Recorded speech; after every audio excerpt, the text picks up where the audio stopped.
Good morning, friends. My name is Sumit, and today I am going to explain the first part of national income. ठीक है, सबसे पहले बेटा तुम्हें बता दूं मैं कि this national income chapter covered 10 marks in your board examination. And सबसे पहले जब हम पार्ट वन नेशनल इनकम की बात करते हैं, ठीक है, बिकॉज मेरा कुछ फंडा ऐसा होता है, I first start with the numerical portion. And सबसे पहले न्यूमेरिकल पोर्शन को समझने के लिए, because in this particular chapter we have to calculate national income by the different methods. There are so many methods to calculate national income, like income method, expenditure method, value added method. But सबसे पहले तो मैं बता दूं, सभी method पढ़ने से पहले we have to understand some basic concepts of national income. देखो, सबसे पहले अगर हम बात करें, सबसे पहले जो बेसिक कॉन्सेप्ट में जो हमारा पहला कॉन्सेप्ट आता है, that is called the concept of gross and net. देखो बेटा अगर हम ग्रॉस एंड नेट की बात करें, नेट वैल्यू का मतलब होता है after all adjustments. Net value का को मैं ये भी कह सकता हूं, it is called the present value. ठीक है, फॉर एग्जाम्पल एक मशीन है मेरे पास अभी, जिसकी वैल्यू अभी 60,000 रुपीज है. ठीक है, लेकिन जब वो मैंने मशीन परचेज करी थी, ठीक है, या फिर जब मैंने 1 अप्रैल को जब मैंने बिजनेस स्टार्ट करा था, तो 1 अप्रैल को उस मशीन की वैल्यू थी 1 लाख, लेकिन जो उसकी आज की वैल्यू है, the value is 60,000. The value is 60,000. तो जो 60,000 वैल्यू है, जो आज की वैल्यू है, that is called net value. That is called net value. लेकिन जब परचेज करी थी तो 1 लाख की थी, तो जो 1 लाख की थी वो थी ग्रॉस वैल्यू, या फिर जो उसकी ओपनिंग वैल्यू थी 1 अप्रैल को, वो 1 लाख की थी, लेकिन आज उसकी वैल्यू 60,000 है. तो बीच में से 40,000 कहां चला गया? डेप्रिसिएट हो गया. क्या हो गया? डेप्रिशिएट हो गया. तो ध्यान रखना, अगर हम बात करें नेट की, तो नेट का फॉर्मूला होता है बेटा, नेट का फॉर्मूला होता है ग्रॉस माइनस डेप्रिसिएशन. मतलब 1 lakh minus 40,000 is equal to 60,000 is called the net value. तो एक फॉर्मूला सबसे पहले याद करो कि नेट का फॉर्मूला क्या होता है. Net is equal to gross minus depreciation. और सोचो, अगर नेट का फॉर्मूला ग्रॉस माइनस डेप्रिसिएशन है, तो ग्रॉस का फॉर्मूला बेटा क्या होगा? Net plus depreciation. ठीक है ना. तो अगर हमें एक फॉर्मूला याद है, तो दूसरा फॉर्मूला हमें ऑटोमेटिकली याद हो जाएगा. तो याद करो, net is equal to gross minus depreciation and gross would be equal to net plus depreciation. ठीक है, चलो सेकेंड कॉन्सेप्ट तुम्हें बता दूं. जो सेकेंड कॉन्सेप्ट है वो है डोमेस्टिक एंड नेशनल. क्या कॉन्सेप्ट है? Domestic and national. And when I talk about the domestic and national, तो मैं बता दूं डोमेस्टिक एंड नेशनल में बेटा देखो फर्क क्या होता है. जब हम बात करते हैं डोमेस्टिक इनकम की, तो डोमेस्टिक इनकम का मतलब होता है the income with in the territory of the country. The income with in the territory of the country is called domestic. जो भी इनकम हम with in the territory generate करते हैं, इसको बेटा कहते हैं हम डोमेस्टिक इनकम. ठीक है ना. लेकिन तुम्हें बता दूं, हमारी जो इनकम है, सिर्फ वो विद इन द टेरिटरी नहीं होती, हमें बाहर से भी कुछ इनकम मिलती है ना. जैसे अगर मैं बात करूं डोमेस्टिक इनकम का, तो मैंने मीनिंग समझाया, the income with in the territory. जो भी प्रोडक्शन यूनिट हमारी टेरिटरी में ऑपरेट कर रहे हैं, उनसे जो इनकम होती है, that is called domestic income. लेकिन हमारी काफी सारी इंडियन कंपनीज बाहर भी ऑपरेट करती हैं. ठीक है ना. तो हमारे काफी सारे इंडियन बैंक्स भी बाहर ऑपरेट करते हैं, तो वो बाहर से प्रॉफिट लेकर भी आ रहे हैं, है ना. तो अगर हमें पूरे नेशन की इनकम निकालनी है, अगर हमें पूरे नेशन की इनकम निकालनी है, तो हमें डोमेस्टिक इनकम तो ऐड करना ही करना पड़ेगा, और उसमें से जो बाहर की इनकम हुई उसको भी ऐड करना पड़ेगा. और बाहर की इनकम को बेटा हम कहते हैं net factor income from abroad. क्या कहते हैं? Net factor income from abroad. तो यहां पे नेशनल का फॉर्मूला बनता है domestic plus net factor income from abroad. मतलब डोमेस्टिक इनकम तो आएगी प्लस इसमें बाहर की इनकम भी आएगी. तो नेशनल का फॉर्मूला बेटा याद करना, नेशनल का फॉर्मूला होता है domestic plus net factor income from abroad.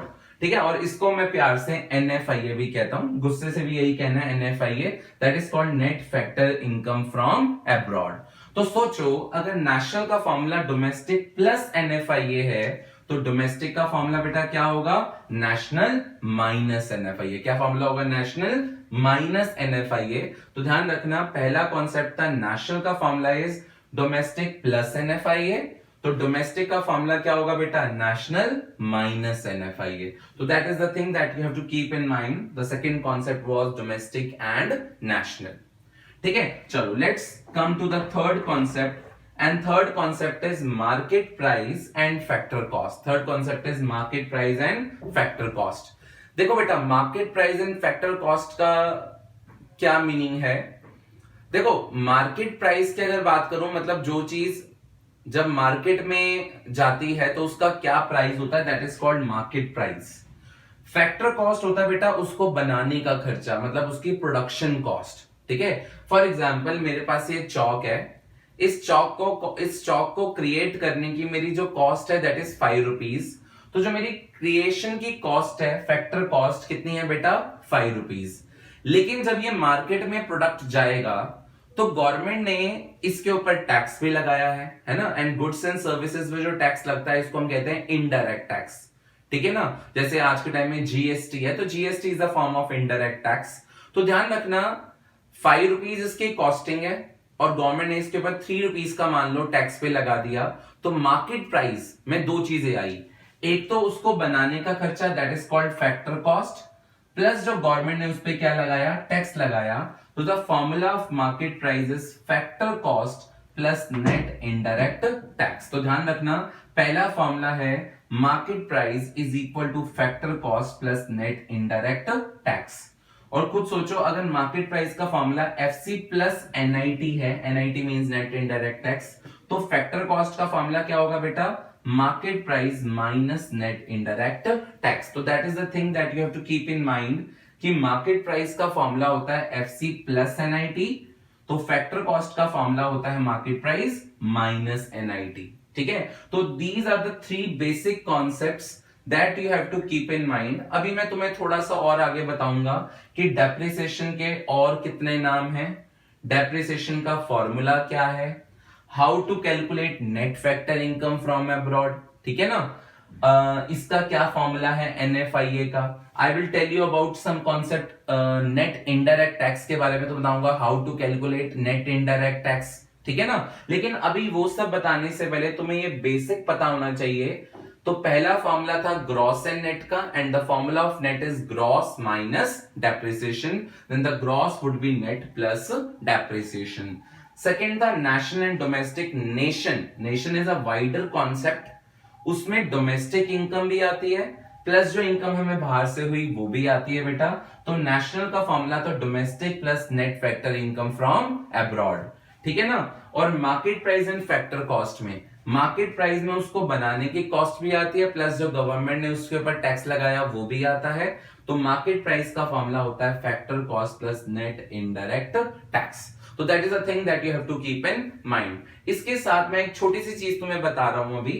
ठीक है, जैसे यहां देखो, सपोज करो मैं तुम्हारे सामने ये लिख रहा हूं GDP MP। अगर मैं तुमसे बोलूं बेटा कि इसकी फुल फॉर्म क्या है, जीडीपी या टेम्पी की फुल फॉर्म क्या है, तो तुम्हें बता दूं G is called gross, D is called here domestic, P is called product and MP is called market price. तो ध्यान रखना इसकी फुल फॉर्म है gross domestic product at market price. क्या फुल फॉर्म है, gross domestic product at market price. मतलब first word जो है आइदर अगर G होता तो ग्रॉस और अगर यहां पे N होता तो नेट कहलाता। सेकेंड वर्ड अगर D है तो डोमेस्टिक और अगर यहां पे N होता तो नेशनल। हमने सेम इसी तरीके से लिखा है। P का मतलब प्रोडक्ट होता है, product means production means income होता है बेटा इसका मतलब, तो ये सेम रहता है। MP मींस मार्केट प्राइस और अगर यहां पे F से लिखा होता तो फैक्टर कॉस्ट। तो ध्यान रखना इसकी फुल फॉर्म क्या होगी, gross domestic product at market price. Suppose करो मैं तुमसे ये पूछता हूं NDP MP, इसकी फुल फॉर्म क्या होगी।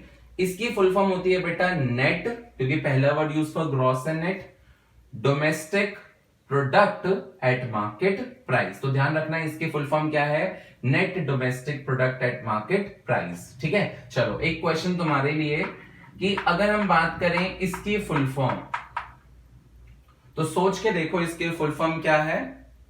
तो ठीक है, इसकी फुल फॉर्म है net domestic product at factor cost. क्या फुल फॉर्म है, net domestic product at factor cost. और तुम्हें बता दूं इसको हम इकोनॉमिक्स में कहते हैं बेटा डोमेस्टिक इनकम। ये हमारी कंट्री की डोमेस्टिक इनकम कहलाती है। तो अगर तुम्हें एग्जाम में डोमेस्टिक इनकम कैलकुलेट करने को आए तो समझ जाना we have to calculate NDP at FC, we have to calculate NDP at FC. ठीक है ना। अच्छा, अगर मैं इसकी फुल फॉर्म की बात करूं एनएनपी एट एफसी, इसकी फुल फॉर्म होगी बेटा net national product at factor cost. क्या फुल फॉर्म होगी, net national product at factor cost. और तुम्हें बता दूं it is equal to national income, it is equal to national income. क्योंकि खुद सोचो अगर NDP at FC domestic income है, क्योंकि देखो यहां पे डोमेस्टिक वर्ड था, तो नेशनल इनकम क्या होगी, net national product at factor cost. तो ध्यान रखना domestic income is denoted by NDP at FC and national income denoted by NNP at FC. ठीक है ना। तो अभी मैं तुम्हें इसके थोड़ी सी देर बाद आई विल एक्सप्लेन यू कि डेप्रिसिएशन के और नाम क्या हैं, एनएफआईए को हम कैसे कैलकुलेट करते हैं, एंड नेट इनडायरेक्ट टैक्स क्या होता है।